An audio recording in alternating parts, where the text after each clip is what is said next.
कसा झाला पांडव आणि श्रीकृष्णाचा मृत्यू? महाभारत. कुरुक्षेत्रावर झालेले हे युद्ध सगळ्यात जास्त रक्तरंजित युद्ध असल्याचे नेहमी बोललं जातं.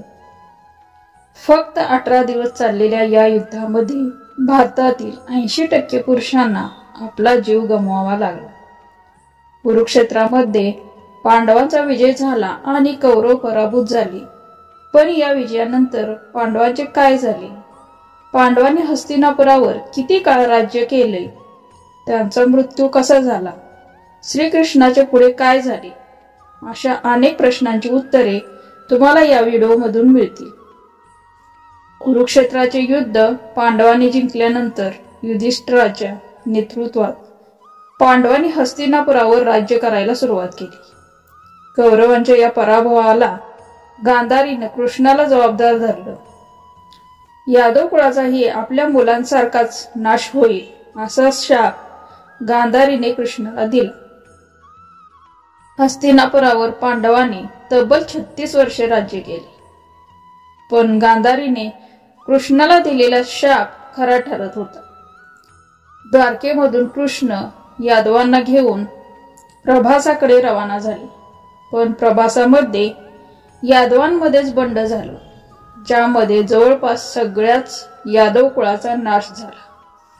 बंड करणाऱ्या यादवांचा नाश करण्याचा प्रयत्न कृष्ण करत असताना कृष्ण मरणाधीन अवस्थेत गेले.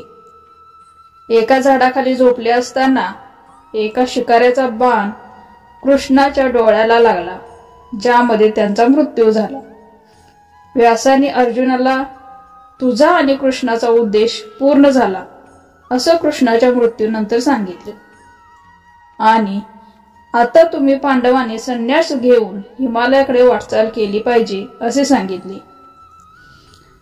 अर्जुनाचा पुत्र अभिमन्यू, अभिमन्यूचा पुत्र परीक्षित याला हस्तिनापुराचा राजा बनवून पांडव आणि द्रौपदी संन्यास घेऊन हिमालयाकडे वाटचाल सुरू करतात.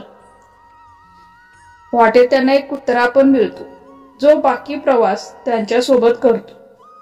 त्यांची वाट असते थेट सुमेरू शिखराकडे, जे हिमालयातील एक उंच शिखर असते, जेथे त्यांच्यासाठी स्वर्गाचा दरवाजा उघडणार असतो. वाटेत त्यांना अग्निदेवता मिळते, जी अर्जुनाकडून त्याचे स्वतःचे महान धनुष्य सुद्धा मागून घेते. 5 पांडव आणि तो कुत्रा महामेरू पर्वत चढायला सुरू करतात.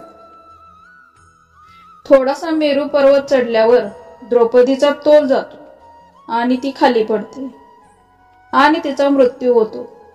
जेव्हा अर्जुन युधिष्ठिराला तिच्या मृत्यूचे कारण विचारतो, तेव्हा युधिष्ठिर म्हणतो, द्रौपदीचे आपण एकूण 5 भावापैकी तुझ्यावर जास्त प्रेम होते, जे की प्रेम देण्याबाबत पाप आहे, जे तिने केले आहे, म्हणूनच तिचा मृत्यू झाला. थोड्यावर चढत जाताना सहदेवाचा पाय घसरून तो पण खाली दरीत पडतो. यावेळेस भीमराजा युधिष्ठिराला सहदेवाच्या मृत्यूचे कारण विचारतो. त्यावर युधिष्ठिर म्हणतो, सहदेव प्रत्येक शास्त्रात निपुण होता, परंतु याला खूप अभिमान आणि खूप गर्व होता. या अहंकारामुळेच त्याचा मृत्यू झाला. नकुल द्रौपदी आणि सहदेवाला मरताना पाहतो आणि त्याला त्यांचे दुःख सहन होत नाही. त्या दुःखात तो पण मरतो. भीमाला फार मोठा धक्का बसतो. तेव्हा युधिष्ठिर त्याला सांगतो, नकुल सुद्धा सहदेवासारखा अनेक कलागुणात तरबेज होता, परंतु त्याला त्याच्या शारीरिक सौंदर्यावर खूप सार्थ अभिमान होता. तो स्वतःला सगळ्यात अलौकिक सौंदर्य लाभलेला पुरुष मानायचा. हेच त्याच्या मृत्यूचे कारण आहे. अर्जुनाला सहदेव, नकुल आणि द्रौपदी मेल्याचे खूप दुःख होते आणि त्याचा पण तोल जातो. तो पण मरण पावतो. त्यावर युधिष्ठिर भीमाला सांगतो, अर्जुनाने कुरुक्षेत्रावरील युद्धाच्या सुरुवातीला सांगितलेले असते की सगळ्या कौरवांना तो एकाच आघातात मारू शकतो, परंतु श्रीकृष्णाचे ऐकून त्याने तसे न केल्यामुळे तेथे त्याचा शब्द खाली पडून जातो. शिवाय त्याला स्वतःवर गर्व असतो की तो श्रेष्ठ धनुर्धानी आहे. यामुळे अर्जुनाला मरण आले. पुढे फक्त राजा युधिष्ठिर, भीम आणि तो लहान कुत्रा मेरू पर्वत चढतात. पुढे रस्ता खडतर होत जातो आणि भीमाला आपले महाकाय शरीर घेऊन चढायला त्रास होतो. तेव्हा तो युधिष्ठिराला याचे प्रयोजन विचारतो. युधिष्ठिर म्हणतो, भीम, तू प्रत्येक वेळेस तुझ्या पोटाची भूक मिटवण्यासाठी इतरांना त्रास दिलास आणि तुझ्या शक्तीचा उपयोग करून नेहमी दुसऱ्यांना त्रास दिलास.